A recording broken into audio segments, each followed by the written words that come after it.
할렐루야. 서로 샬롬 인사 좀 나누시기 바랍니다. 샬롬. 샬롬. 사역훈련 새로운 시리즈 첫날 참석하신 여러분 모두를 주님의 이름으로 환영합니다. 앞으로 이 교재 진도 나가는 것에 대해서 몇 가지 말씀을 드리고 오늘 공과를 시작하도록 하겠습니다. 먼저 이 훈련 교재를 충분히 오더를 못해서 구입하기를 원하셨지만 받지 못한 분들이 계시다고 들었습니다. 저희들이 준비를 잘 하지 못해서 사과의 말씀을 드립니다. 이제 그 일과는 오늘 카피해서 나눠 드릴 테니까 오늘 진도 나가는 데는 별 어려움이 없으실 것 같고 다음 주에는 여러분들이 다 교재를 얻으실 수가 있을 겁니다. 저자는 물론 옥하는 목사님, 고 옥하는 목사님, 한국의 사랑의 교회를 섬기셨던 옥하는 목사님이 지은 교재고, 우리 1, 2, 3권 제자훈련 시리즈 그 다음 단계의 사역훈련 1, 2, 3권으로 되어 있습니다. 1권에 6과, 2권에 10과, 3권에 10과, 도합 26과의 훈련 코스인데 7월, 8월 방학하고 12월, 1월 방학을 빼면 그 진도로 나가면 내년 이맘때쯤 약 한 1년 코스로 진행이 될 예정입니다. 1권의 특성은 1권은 예습을 해오신 분들은 눈치를 채셨겠지만 성경이 한 챕터에 집중하고 있습니다. 성경에 1189개의 장이 있는데 그중에서 딱 한 개의 장에 대한 공부로 이 1권 전체가 이루어져 있어요. 어딘지 아십니까? 로마서 몇 장이에요? 로마서 8장. 로마서 8장.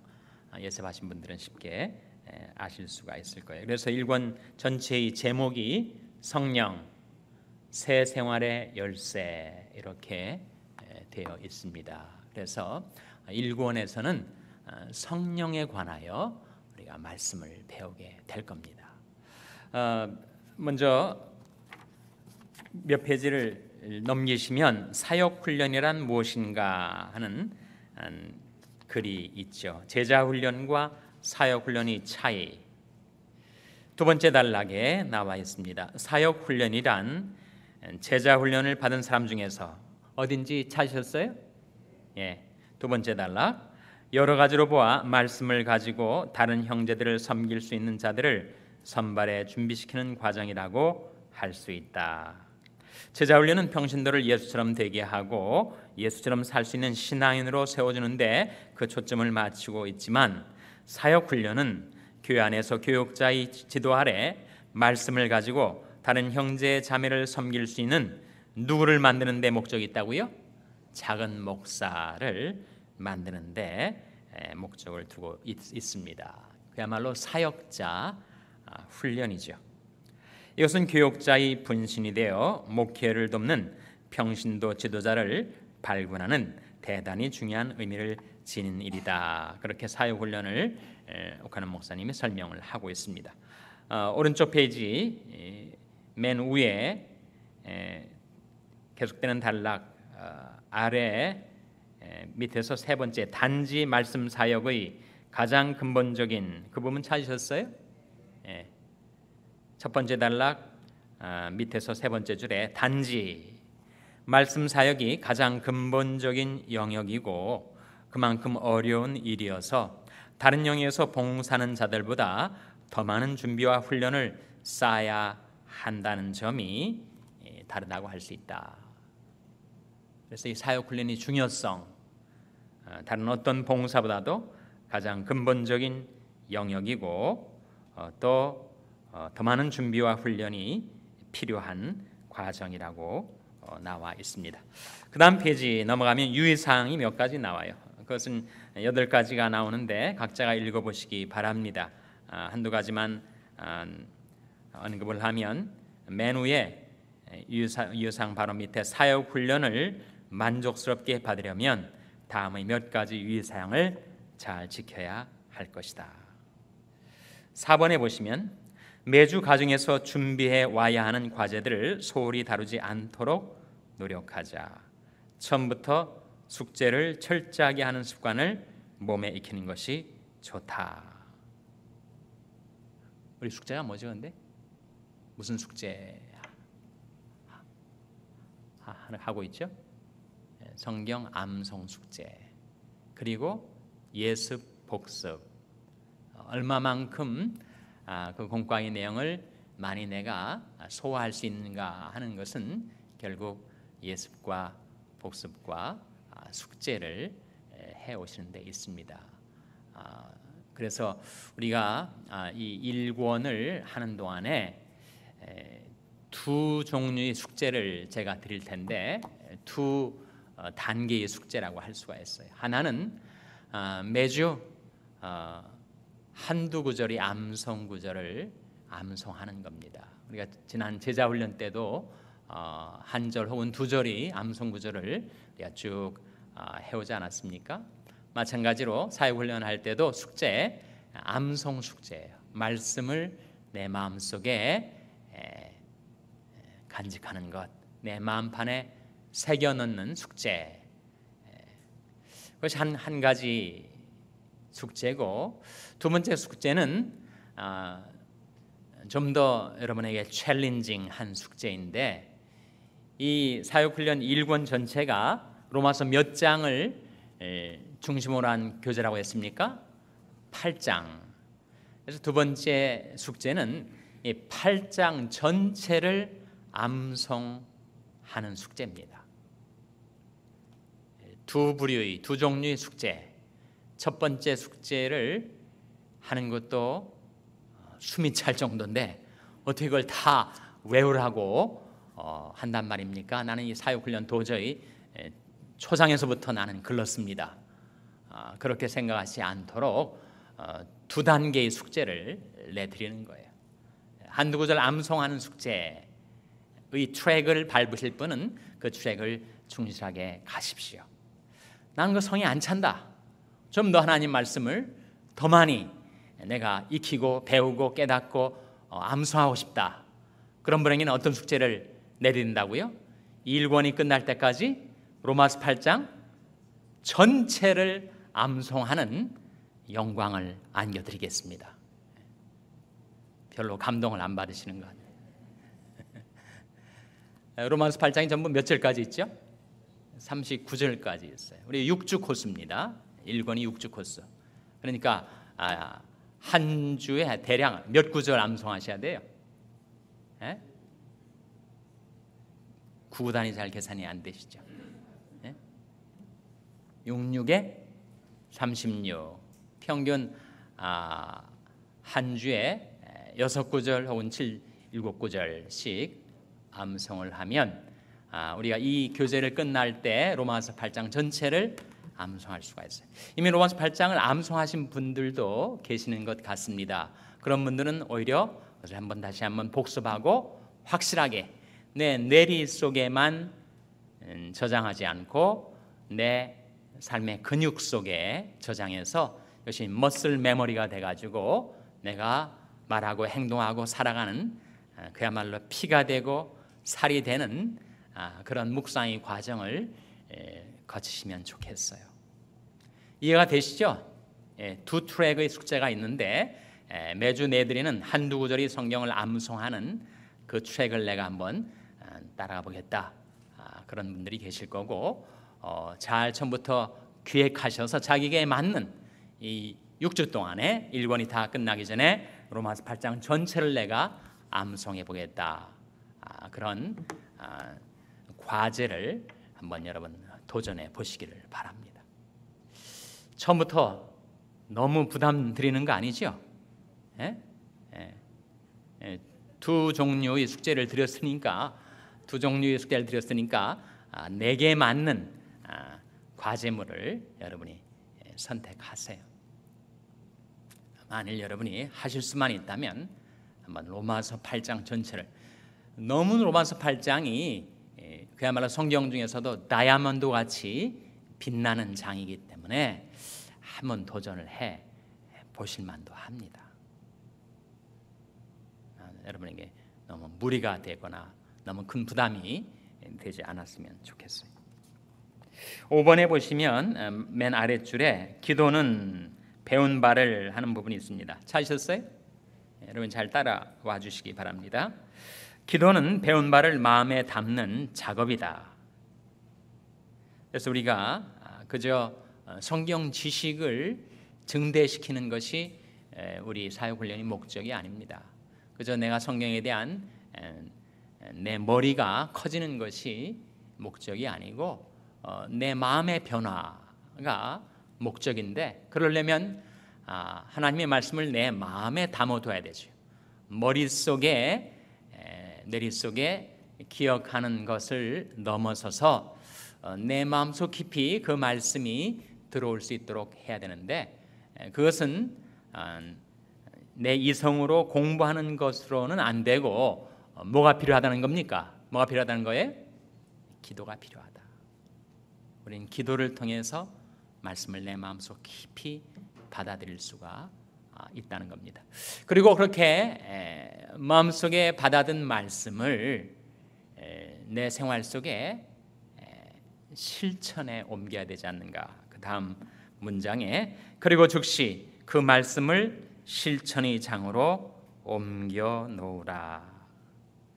그런 내용들을 여러분 유의사항을 한번 찬찬히 살펴봐 주시기를 바랍니다. 자, 그러면 11페이지로 넘어가겠습니다.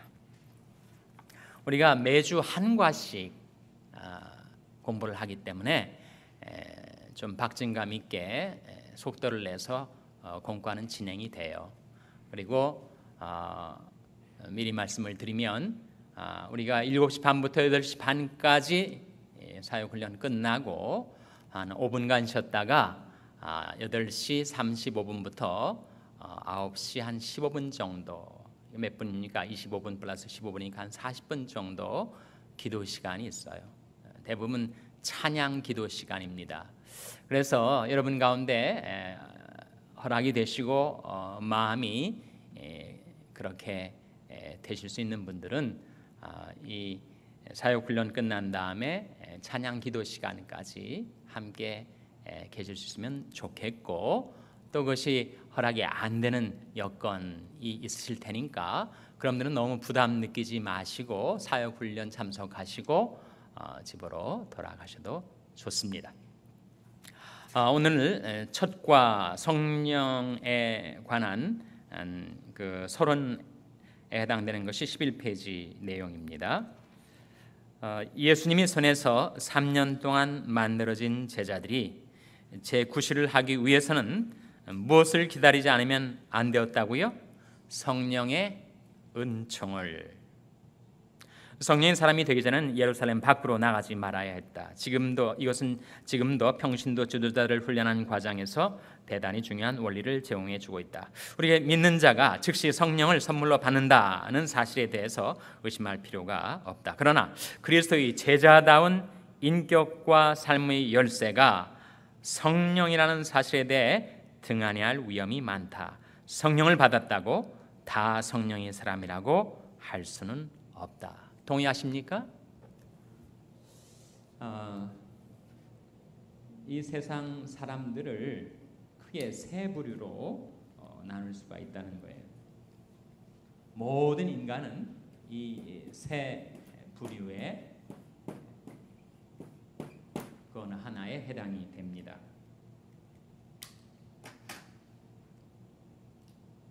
하나는 자연인입니다. 자연인.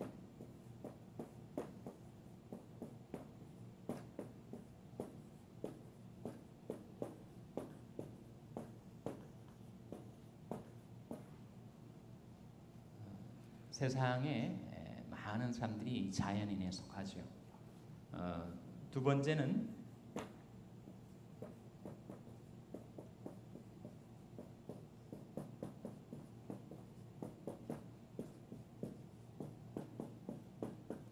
육신에 속한 그리스도인입니다.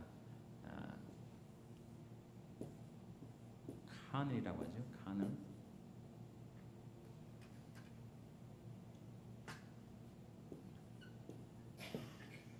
카늘 맨이 있습니다.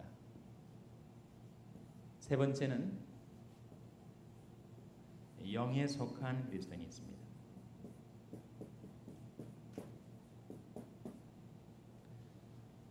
영에 속한 사람,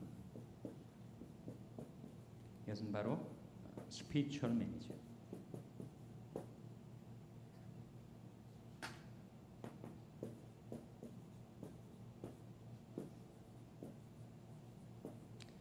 세상 사람들이 이 세 부류 중에 하나라는 거예요.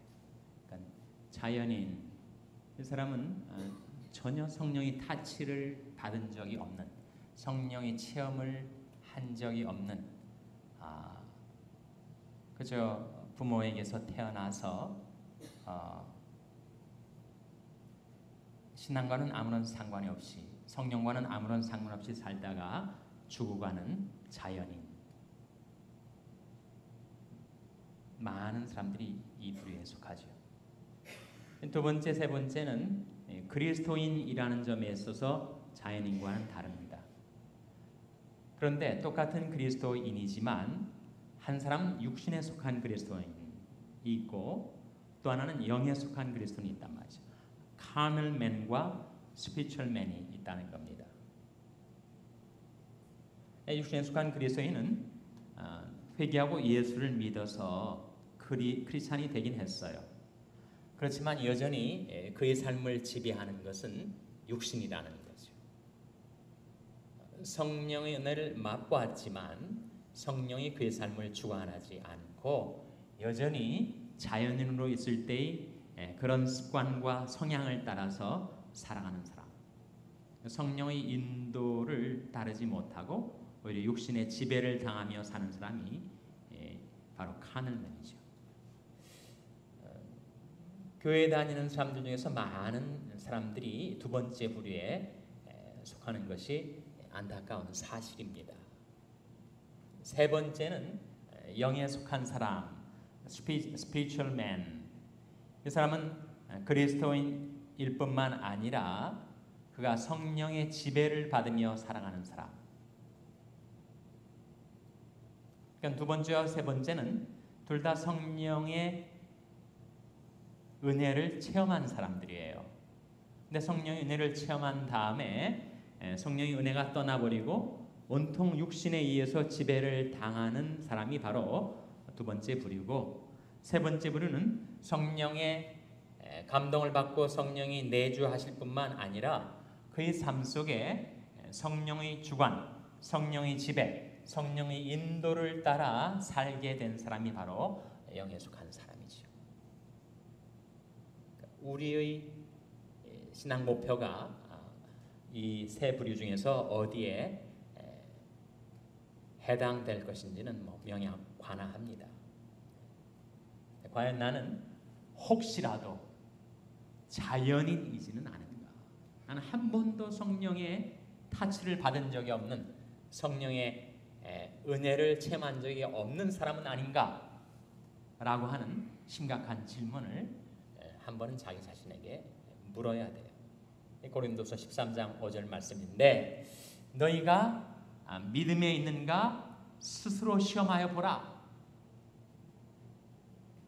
그리스도께서 너희 안에 계신 것을 너희가 알지 못하느냐? 그렇지 않으면 너희가 버려온 자니라. 이런 성경의 도전을 우리가 직면하게 됩니다. 근데 내가 자연인은 아니지만 그리스도인이 된 것은 맞는데 내가 여기에 해당되지 않고 여전히 육신에 속한 그리스도인이 돼서 나를 주관하고 나를 지배하는 것은 여전히 여러 가지 욕망들, 유욕이라든지 무력이라든지 명예욕이라든지 이 탐욕과 교만에 의해서 내가 지배를 당한 채 성령의 인도를 따를 수 없는 무기력한 그리스도인이 아닌가. 나의 현재 상태에 대한 자가 진단이 필요하죠. 우리 우리가 지향하는 바는 물론 우리가 온통 성령의 지배를 받아 성령의 인도를 따라 살아갈 수 있는 그것이 우리가 바라는 바입니다. 바로 그런 내용이죠. 지금 성령을 받았다고 다 성령의 사람이라고 할 수는 없다. 성령을 받았다는 것은 그리스도인인데 그리스도인들이 다 성령의 사람이라고는 할 수가 없다는 거지요. 왜 그러냐면 육신에 속한 그리스도인이 있고 또 영에 속한 그리스도인이 있으니까. 그 다음 단락에 성령의 사람은 성령으로 사는 사람이다. 성령으로 사는 것이 어떤 것인가를 가장 풍성하고 아름답게 잘 기록한 말씀이 로마서 8장이라고 할 수 있다. 여러분 혹시 이 1권이 로마서 8장이라는 한 챕터 전체의 내용을 다루고 있는 것처럼 2권과 3권도 그렇게 성령의 어느 한 장을 집중적으로 다루는 방식으로 이 교재가 편집되어 있습니까? 그런 질문을 하신 분이 혹시 계실지 모르겠어요. 그렇지는 않아요. 1권만 그렇습니다. 2권과 3권은 어느 한 장으로 한정되지 않고 성경 전체를 포괄적으로 배울 수 있는 겁니다. 그러나 로마서 8장이 너무 중요하기 때문에 1권에서는 거기에 집중되어 있습니다. 자, 1과로 넘어가겠습니다. 정죄는 끝났다. 그 13페이지에 나와 있는 그 내용은 여러분 각자가 읽어보시기 바랍니다. 한 페이지 넘기셔서 14페이지 페이지가 오른쪽 왼쪽 위에나 아래에 있지 않고 옆에 페이지가 나와 있으니까 따라와 주시기 바랍니다. 1번 예수 그리스도를 믿는 사람은 어떤 종류의 정죄도 받지 아니한다. 왜냐하면 그 증거가 너무나 분명하기 때문이다. 먼저 1절을 쉽게 정리해보라. 몇 장 1절이죠? 로마서 8장 1절 다 같이 한번 찾아보시기 바랍니다.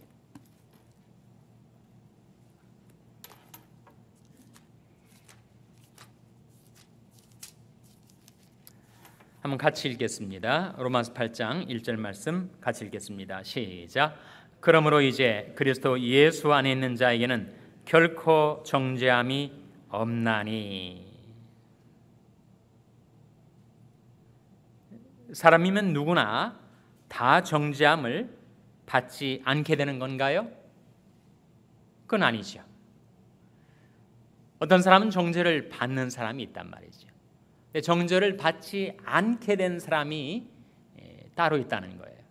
누가 정죄를 받지 않게 된다고요? 그리스도 예수 안에 있는 자. 그의 영적인 위치가 그리스도 예수 안에 있는가 아니면 그리스도 예수 밖에 있는가 하는 것이 한 사람의 영원한 운명을 좌우하게 된다 하는 거죠. 물론 두 사람의 차이가 많이 있을 수가 있을 거예요. 인종적으로도 차이가 나고 성적으로 젠더에 있어서도 차이가 나고 클래스 그 사람이 사회적인 신분에 있어서도 차이가 나고 또 그 사람이 한 도덕성, 윤리성에 있어서도 차이가 나고 그러나 그러한 차이는 우리 영원한 운명을 결정짓는 차이가 아니라는 거죠. 그것은 현세적인 삶에 있어서의 차이일 뿐입니다. 그러나 한 사람이 영원히 정죄를 받게 되는가 아니면 그는 영원히 정죄를 받지 않게 되는 자인가 하는 것을 판가름짓는 결정적인 차이는 무엇인가? 그의 위치가 그리스도 예수 안에 들어와 있는가 아니면 여전히 그리스도 예수 밖에 놓여져 있는가 하는 차이라는 거예요. 그래서 일단 어떤 동기, 어떤 연유, 어떤 과정을 통해서든지 그가 현재 그리스도 예수 안에 있다면 그에게는 결코 정죄함이 없다는 거예요. 바로 그 말씀입니다. 다시 한번 1절을 쉽게 정리해 본다면 우리의 영적인 위치가 그리스도 예수 안에 들어와 있게 된다면 우리는 결코 정죄함을 받지 않게 된다. 그런 말씀이죠. 2번, 예수를 믿고 그의 안에 거하게 되면 결코 정죄함이 없다고 하는 말의 의미는 무엇인가? 참고로 로마서 4장 7절 8절 예습을 해오신 분들은 정리를 하실 수가 있을 거예요. 그러니까 예수 믿고 예수 안에 거하면 결코 정죄함이 없다라는 말의 의미가 뭐라는 거예요? 우리가 지은 불법을 사심을 받았다. 우리가 지은 죄 가리우심을 받았다. 분명히 내가 죄를 지었는데 재판장이신 하나님이 그걸 죄라고 인정하거나 정죄하지 않으시고 무죄라고 내가 지은 죄를 인정치 않게 된다라는 뜻입니다. 그래서 어떻게 알 수 있는가? 로마서 4장 7절 8절에 나와 있습니다. 3번, 그러므로 1절에는 어떤 내용이 들어있는지 다음 성구를 가지고 정리해보자. 1절에 그러므로 이제라는 표현이 굉장히 중요한 표현이에요. 하나는 접속사고 하나는 부사인데 그 두 가지가 연결돼서 쓰여질 때는 획기적인 변화를 예고하는 성경적인 어구입니다. 그러므로 이제 But now, 헬라어로 눈이데라는 이 말의 의미는 종전에는 이러이러했지만 이제 새로운 시대, 새로운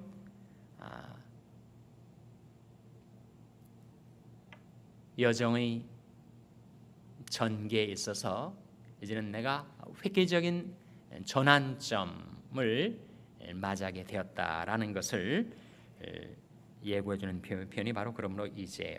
자, 로마서 5장 1절에서는 어떤 내용이 나와 있습니까?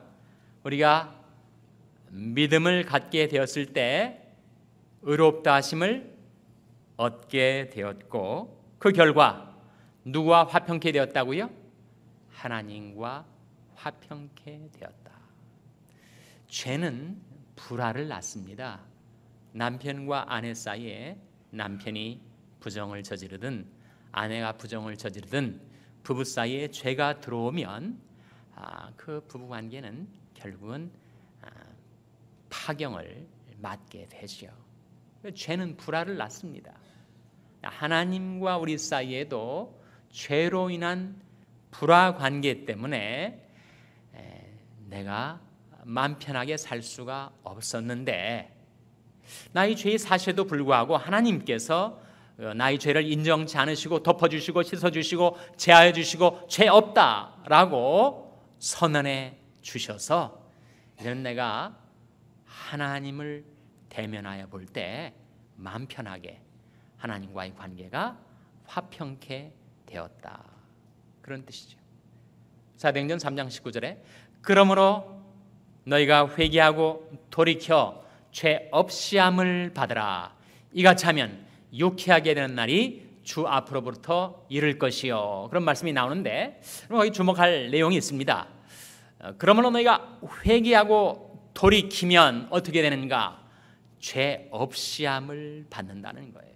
내가 지금까지 살아오면서 이런저런 지은 죄들이 많은데 내가 하나님께로 회개하고 돌이키면 하나님께서 분명히 나의 죄의 사실에도 불구하고 내 죄과와 죄책에도 불구하고 하나님께서 죄 없다라고 하신다는 거예요.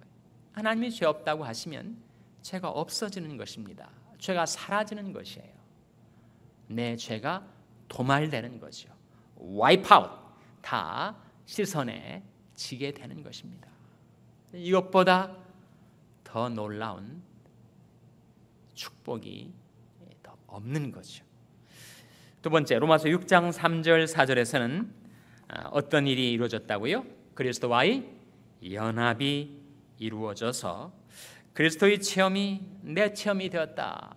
그리스도께서 십자가에 죽으셨을 때 나도 그리스도 안에 있었기 때문에 내 옛자가 죽게 되고 그리스도께서 부활하셨을 때 내가 그리스도와 연합된 자였기 때문에 그리스도의 새 생명이 내 안에 들어와서 역사하고 내가 새 생명 가운데 살게 되었다 하는 내용입니다.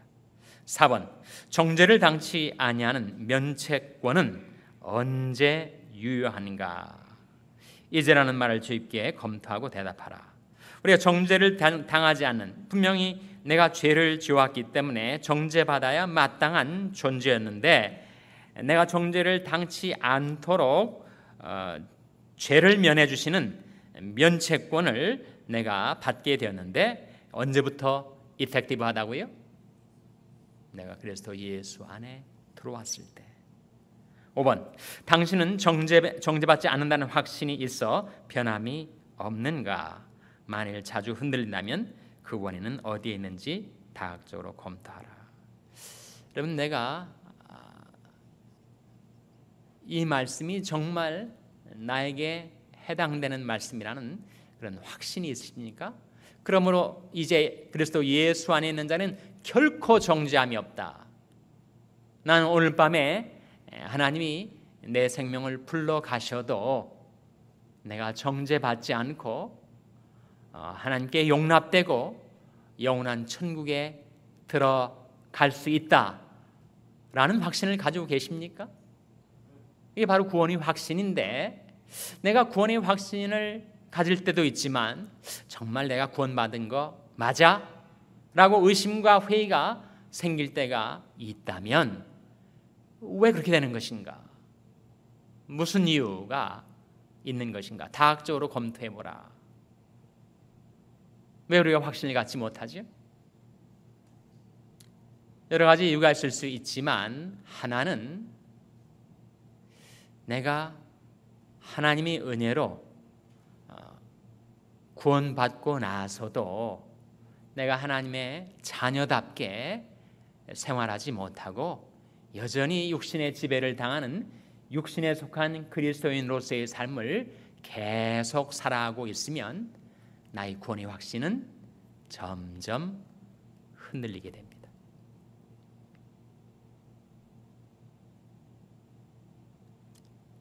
이상적인 것은 우리가 하나님의 말씀에 뿌리를 굳게 내리고 구원의 확신을 가져야 할 터인데, 그리하지 못하고 내 생활이 상태가 너무 성경의 증언과는 동떨어져 있기 때문에 내가 확신을 갖기에는 내가 억지로 우기는 것처럼 내 양심이 소리를 바라기 때문에 바로 하나님의 자녀답게 살지 못하는 현재 나의 삶의 상태가 나로 하여금 구원의 확신을 흔들리게 하는 거죠. 다음 6번 넘어가겠습니다. 죄책감을 떨쳐버리지 못하고 계속 품고 있다면 당신은 신앙적으로 어떤 손해를 입을 것이라고 생각하는가? 구원의 확신이 중요한 이유가 있습니다.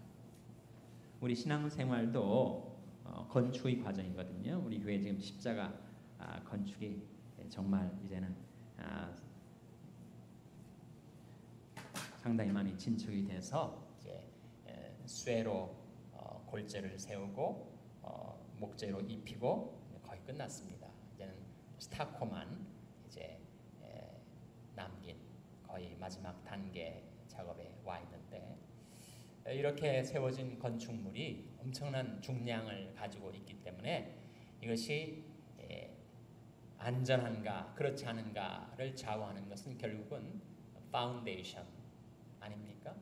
소리가 지금 눈으로 드러난 것보다 엄청난 양의 철근과 콘크리트가 땅 속에 들어가 있단 말이에요. 그러니까 아무리 크고 중량이 나가는 건축물이 위에 있어도 흔들리지가 않는 거죠.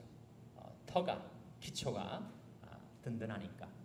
우리 신앙생활의 과정은 건축의 과정입니다. 그래서 유다서 1장 20절 말씀에 사랑하는 자들아 너희는 너희 지극히 거룩한 믿음 위에 자기를 건축하며. 십자가를 건축, 십자가 같습니까? 저는 워낙 평면적으로 입체가 나는 어떤 물체도 이렇게 평면적으로 보이는 독특한 화풍을 가지고 있기 때문에 여튼 이런 건축물을 짓는 과정이 우리 신앙생활의 과정이라고 할 수가 있습니다. 사랑하는 자들아, 너희는 너희 지극히 거룩한 믿음 위에 자기를 건축하라. 자기 신앙, 자기 인격, 자기 인생을 건축해 나가기 위해서 지극히 거룩한 믿음 위에다가 건축하라. 터가 중요하다는 겁니다. 파운데이션이 중요하다는 겁니다. 이 터가 견고하지 못하면 위에 그럴듯하게 지어놔도 광풍이 불고 외부로부터 시련이 바람이 불어닥치면 휘청거린다. 그런데 이 터가 무엇인가? 사랑하는 자들아, 너희는 너희 지극히 거룩한 믿음 위에 자기를 건축하라 라고 했을 때 이 믿음이 바로 우리 구원의 확신이죠. 이 구원의 확신을 가지면 자기가 날마다 쌓아 올리는 건축물들이 차곡차곡 축적이 돼요. 그런데 이 구원의 확신을 갖지 못하면 어떤 때는 열심히 기도도 하고 또 열심히 봉사도 하지만 외부로부터의 시험과 도전이 다가올 때 이 지었던 건축물들이 흔들흔들 거리다가 잘못되면 와르르 무너진다는 거죠. 그런 우리 신앙의 기초가 바로 구원의 확신입니다. 그래서 6번 질문에 죄책감을 떨쳐버리지 못하고 계속 품고 있다면, 구원의 확신을 갖지 못하고 살아가면 우리는 신앙적으로 어떤 손해를 입는가? 단계 우리가 건축을 해나가질 못하고 쌓아 올리는 것 같다가 또 와르르 무너져 내리고 또 쌓아 올리다가 또 무너져 내리고 하는 과정을 반복할 수가 있는 거죠. 7번, 하나님께 용서받았다는 확신이 강할 때 실제로 신앙생활에서 어떤 유익을 얻을 것이라 생각하는가? 구원의 확신을 다시 묻고 있는 겁니다. 내가 하나님께 용서를 받았다. 더 이상 나는 정죄를 받지 않는다. 나는 구원받았다. 라는 확신이 강할 때 실제로 신앙생활에서 어떤 유익이 있을 것 같습니까? 일단 평안하겠죠. 불안과 두려움에서부터 평안하겠죠. 그리고 그 삶이 확신에 차 있겠죠. 의심과 회의 속에서 방황하지 않고, 그리고 그 삶의 자유를 누리겠죠. 고린도서 3장 17절에 주는 영이시니 주 영이 계신 곳에는 뭐가 있다고요? 자유함이 있느니라. 성령 안에서의 내가 더 이상 정죄받지 않게 되었다라는 구원의 확신은 사람을 자유케 합니다. 그 누구로부터 또 그 무엇으로부터도 자유한 자유로운 영혼이 되게 해주죠. 거기서 또 갖게 되는 기쁨을 누리게 됩니다. 1절에 관한 질문이 7가지가 나와 있고, 그리고 이제 2절에 관한 질문이 또 이어지고, 그리고 3절과 4절까지 말씀이 계속되는데 8번 보겠습니다. 2절 말씀을 한번 보도록 하겠어요. 다시 한번 같이 읽겠습니다. 로마서 8장 2절 말씀 다시 한번 같이 읽도록 하겠습니다. 로마서 8장 2절입니다. 같이 읽습니다. 시작. 이는 그리스도 예수 안에 있는 생명의 성령의 법이 죄와 사망의 법에서 너를 해방하였음이라. 이 말씀에 보시면 2절 말씀을 쉽게 정리해 보라. 사람이 그리스도 예수 안에 들어와 있으면, 전에는 그리스도 예수 밖에서는 죄와 사망의 법이 그를 지배했었는데, 이제는 그리스도 예수 안에 있는 생명의 성령의 법이 그를 주관하고 그를 지배하게 되었기 때문에 그는 죄와 사망의 법에서 풀려나게 되었다. 그런 뜻이죠. 9번, 이 말씀은 예수 믿는 사람이 정죄를 받을 수 없는 실제적인 증거를 설명하고 있다. 여기서 법이란 말을 능력이란 말로 바꾸면 실제적인 증거가 무엇인지를 더 쉽게 알 수 있다. 각자 깨달은 대로 말해보라. 이 로마서 8장 2절에 법이란 말이 몇 번 나오죠?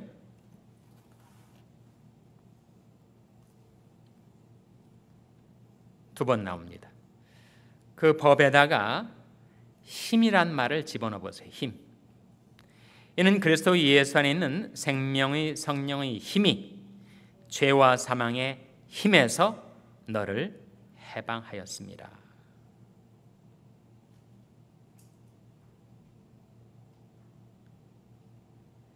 이 세상에서 제일 센 힘이 바로 죄의 힘이고 사망의 힘입니다. 그럼 죄에서부터 스스로 자유케 된 사람이 있든가요?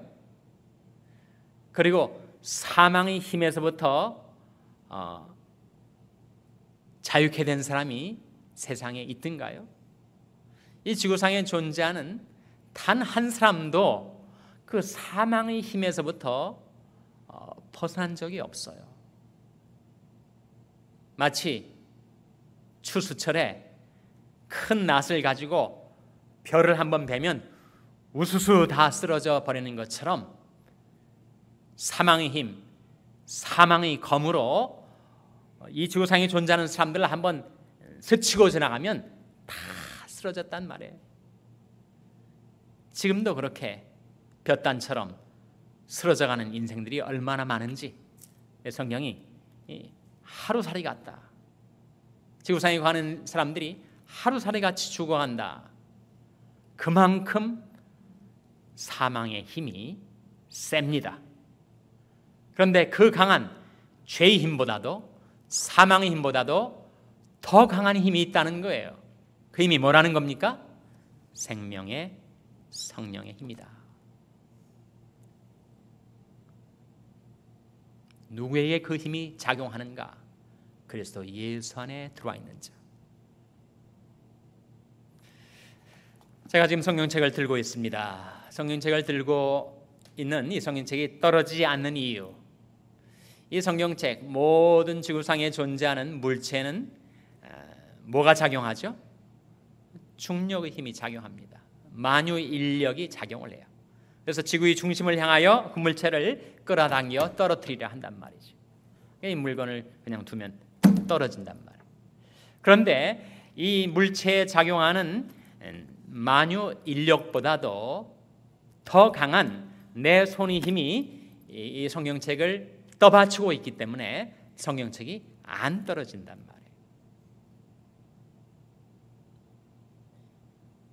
인간이면 누구나 그에게 죄와 사망의 범이 계속 그를 떨어뜨리려고 추락시키려고 힘이 작용을 하고 있는데, 그 사람이 그리스도 예수 안에 일단 들어와 보면 그리스도 예수 안에서 작용하고 있는 성령의 힘이, 그런데 그 성령은 생명의 성령이라는 거예요.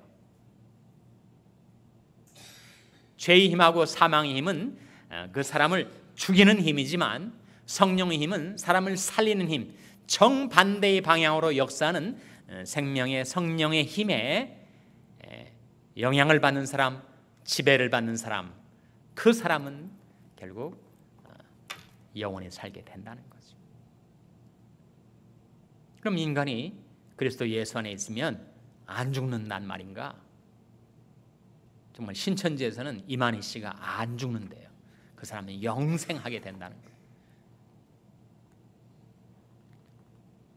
PD수첩에서 이만희 씨를 취재를 했는데 그 사람은 그 질문에 대해서 계속 기자가 선생님은 영원히 사십니까?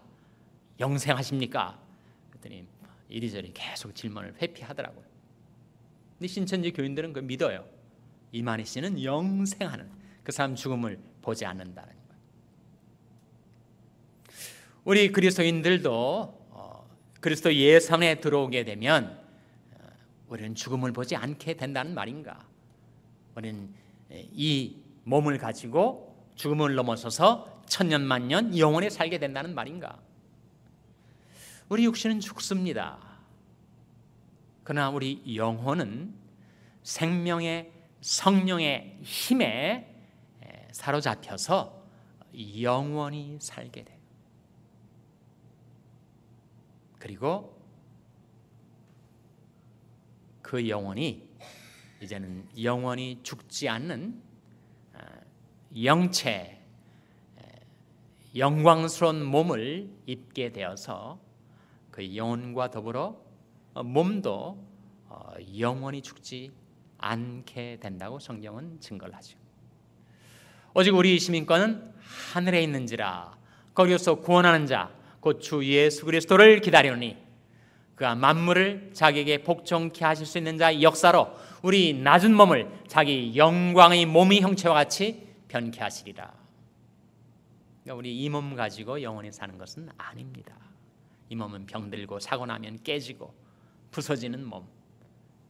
그러나 생명의 성령의 힘으로 영원히 살게 된 그 영혼이 입게 될 그 영체 영광스러운 몸은 그리스도의 부활의 몸과 같은 몸으로 사람을 영생하게 하는 것이죠. 10번, 성령의 생명력이 우리 안에서 실제로 역사하기 시작하는 것은 언제부터인가? 로마서 6장 4절에 근거해서 대답을 하면 언제라는 거예요?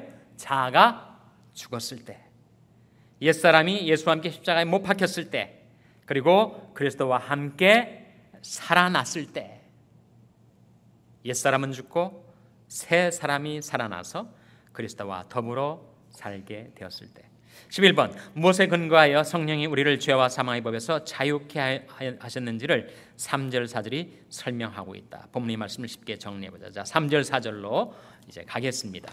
다시 한번 로마서 8장을 펴보시고 로마서 8장 3절 4절 같이 읽겠습니다. 시작. 율법이 육신으로 말미암아 연약하여 할 수 없는 그것을 하나님은 하시나니 그 죄를 인하여 자기 아들을 죄 있는 육신의 모양으로 보내어 육신의 죄를 정하사 육신을 좋지 않고 그 영을 좋지 행하는 우리에게 율법의 요구를 이루어지게 하려 하심이니라. 자, 이 두 구절에 대해서 11번부터 16번까지 쭉 나와 있는데 여러분 사실 이 로마서 8장 1절에서 4절을 이 짧은 1시간 동안에 다 이해하기가 어렵습니다. 우리가 초장부터 지금 힘든 과제에 봉착해 있는 거예요. 오늘 일과를 다 마쳐야 될 텐데 1절부터 4절까지 말씀을 이 질문과 대답을 통해서 다 해독해낼 수 있는가 쉽지 않은 도전을 우리가 지금 받고 있어요. 그래서 여러분 이 질문에 대한 대답을 찾는 방식으로가 아니라 이제 남은 시간은 저와 함께 이 3절 4절의 의미를 여러분 한번 깨달아 보시기 바랍니다. 그 의미를 한번 포착해 보시길 바라요. 3절 4절이 이런 뜻이구나 라고 깨달아진다면 일단 우리 속의 성과는 거두게 되는 겁니다. 자, 3절 다시 한번 같이 읽겠습니다. 시작. 율법이 육신으로 말미암아 연약하여 할 수 없는 그것을 하나님은 하시나니 그 죄를 인하여 자기 아들을 죄 있는 육신의 모양으로 보내어 육신의 죄를 정하사. 율법이 하려고 했던 것이 있었어요. 근데 율법이 하려고 했지만 육신으로 말미암아 연약해져서 무력해져서 못하고 만 것이 있었습니다. 그게 뭐죠? 그게 뭐예요? 그것은 바로 거룩하고 선하고 의로운 그 율법처럼 죄인인 우리를 거룩한 사람으로, 의로운 사람으로, 선한 사람으로 만들려고 했던 것이 율법의 의도였습니다. 그런데 그 의도와는 달리 율법이 내게 그 의도를 성취 못하고 말았어요. 왜 못하게 되었다고요? 무엇으로 말미암아?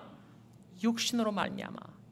우리 안에 있는 그 육신이 얼마나 강력하게 율법을 저항하고 거부하는지 율법이 이제는 속수무책 못하겠다.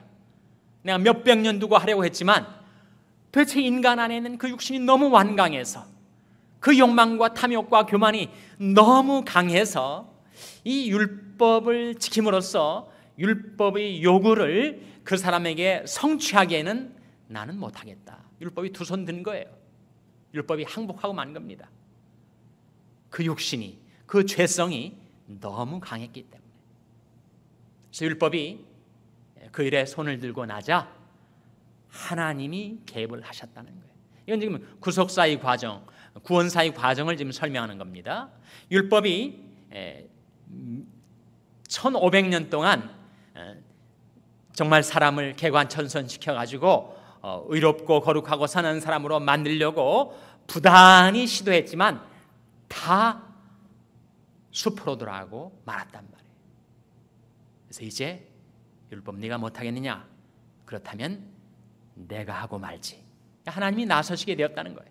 그럼 하나님은 어떻게 그 의도를 어떻게 성취하셨는가? 하나님은 율법 대신 무엇을 보내셨다고요? 그 아들을 보내셨다는 거예요.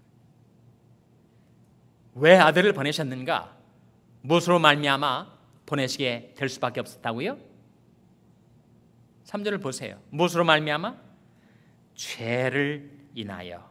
죄 때문에, 죄 문제의 해결 때문에, 그 죄성이, 그 육신이 문제가 처리되지 않고서는 그 의도는 인간에게 이루어질 수가 없으니까. 그래서 죄 때문에 영광 가운데 있었던 하나님의 아들을 낮고 비천한 세상에 보내신 겁니다. 보내실 때 어떤 모양으로 보내셨는가 하면 죄 있는 육신의 모양으로 보내셨어요. 여기에 모양으로를 괄호를 넣어보세요. 자기 아들을 죄 있는 육신으로 보내어 하면 맞습니까? 틀립니까? 자기 아들을 죄 있는 육신으로 보내어 맞습니까? 틀립니까? 틀리죠. 우리가 아는 바대로 예수님은 죄를 알지도 못하시고 죄를 범치도 않으시고 그에게는 죄가 없으신 주님이세요. 이 모양이란 말이 그냥 별 의미 없이 들어가 있는 삽입어가 아니라 굉장히 중요한 말입니다. 모양으로가 빠지고 자기 아들을 죄 있는 육신으로 보내어가 되면 예수님은 죄 있는 육신을 입고 죄가 있으신 분이 되고 만다는 거예요. 만일 그렇다면 예수님의 십자가의 죽음은 결국 자기 죄 때문에 죽어간 사건이 되고 마는 거죠. 육신으로 오시기는 하셨지만 인간과 똑같은 죄 있는 육신의 모양으로 오셨다는 겁니다. 그래서 예수님은 우리와 똑같은 인간이셨으나 죄를 범치 않으시고 죄를 알지도 못하시고 그에게는 죄가 없으셨기 때문에 대속이 가능하였다. 그래서 그렇게 하나님의 아들을 보내셔가지고 육신에다가 죄를 정했다는 거예요.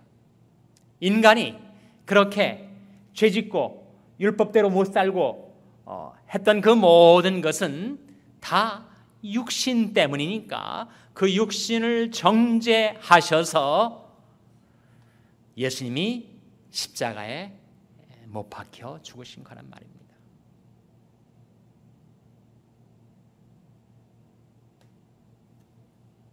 그 결과 어떻게 되었는가? 4절에 이제는 그리스도 밖에 있을 때처럼 옛날처럼 육신을 좇지 않고 그리스도 예선에 들어와 있는 우리가 이제는 그 영을 좇아 살아가게 되면 어떤 일이 벌어진다고요? 이제는 율법의 요구가 뭐예요? 거룩하게 살라, 의롭게 살라, 선하게 살라, 하나님의 자녀답게 살라 라고 하는 그 율법의 요구가 이루어질 수 있게 하셨다는 겁니다. 그것이 3절 4절의 뜻이에요.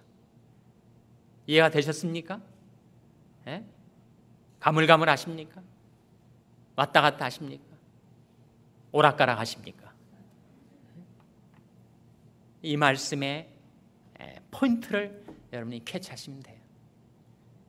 내일 우리 교회 올 닉 부이치치가 자기가 예수 믿기 전에 자기 사지팔다리가 없는 자기 몸을 들여다보고 인생을 아무리 생각해도 pointless, 포인트가 없다는 거예요. 의미 없는 인생. 도대체 나의 인생이 셰익스피어가 말한 대로 무슨 백치, 이디오트에 의해서 말해진 이야기를 내가 살고 있는 인생. 그런 허무함, 절망감 속에 살던 그가 예수 믿고 나서 그 삶이 바뀌었다는 거예요.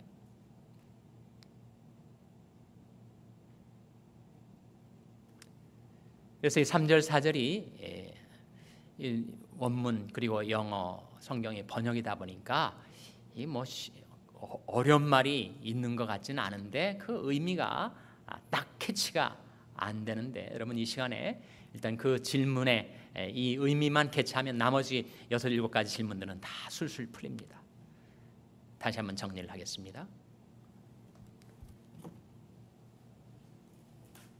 Salvation History라는 게 있어요. 구원사라고 합니다. 구원사.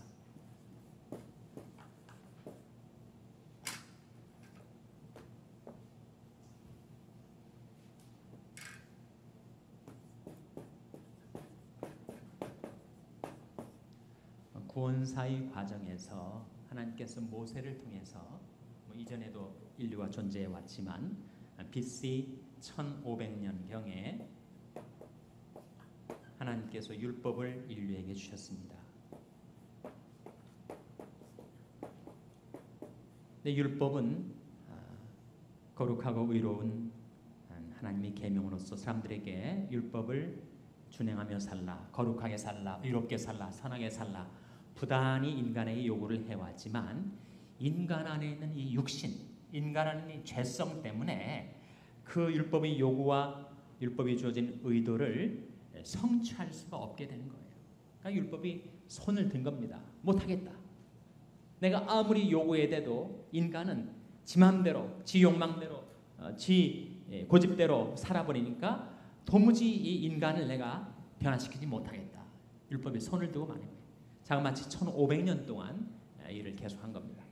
그러다가 이제 BC와 AD가 나눠지는 그리스도의 사건을 통해서 하나님께서 율법 내가 못하겠느냐? 그럼 내가 하겠다. 내가 하는 방식은 내 아들을 보내겠다. 내 아들을 보낼 때 죄 있는 육신으로 보내서 죽으면 그것은 자기 죄로 죽은 것이 되니까 인류의 죄를 대신할 수 있도록, 대속할 수 있도록 죄 있는 육신의 모양으로 보낸다. 똑같은 인간의 모습이지만 그러나 죄는 없는 것이다. 인간이 몸을 입었지만 죄성이 없는, 그래서 동정녀 마리아에서의 탄생이 바로 필연이 되는 거예요. 구속사적인 necessity, 필요가 되는 것입니다. 그래서 예수 그리스도를 보내셔서 인류가 지금까지 그렇게 율법을 완강하게 거부하고 죄짓고 살았던 모든 것은 다 육신 때문이다라는 것을 십자가를 통해서 그리스도의 육신의 죄를 정하심으로써 그 문제를 근본적으로 처리해 놓으시고, 이제 그리스도 예수 안에서 작용하고 있는 생명의 성령의 힘에 의해서 지배를 당하여 살기만 하면 자기도 모르는 사이에 율법의 요구, 거룩하게 살라, 의롭게 살라, 선하게 살라 라고 하는 요구가 자연적으로 이루어지게 되는 구원의 방식을 하나님이 마련해 놓으셨다.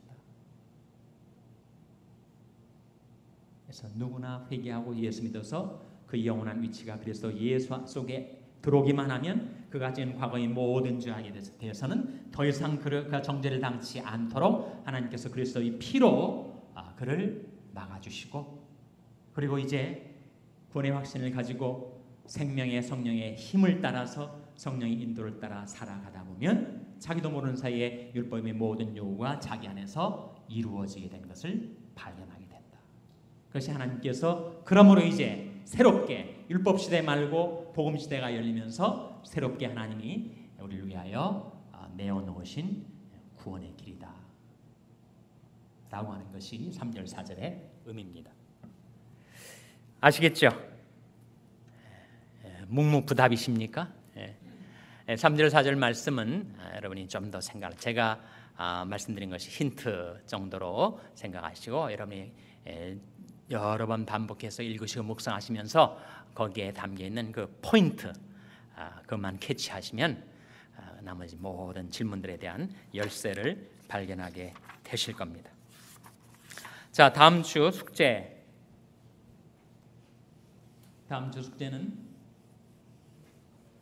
로마서 8장 1절 2절입니다. 이것이 첫 번째 트랙을 스낵하신 분들을 위한 숙제가 되겠고, 두 번째 트랙은 자격에 맞게 최소한 1절, 2절보다는 더 많게 1절부터 한 4절까지 아니면 1절부터 6절까지 이렇게 매주 일정 분량만큼 암송을 해 나가셔야 이 과 끝나기 전에 로마서 8장 전체를 암송하실 수 있을 겁니다.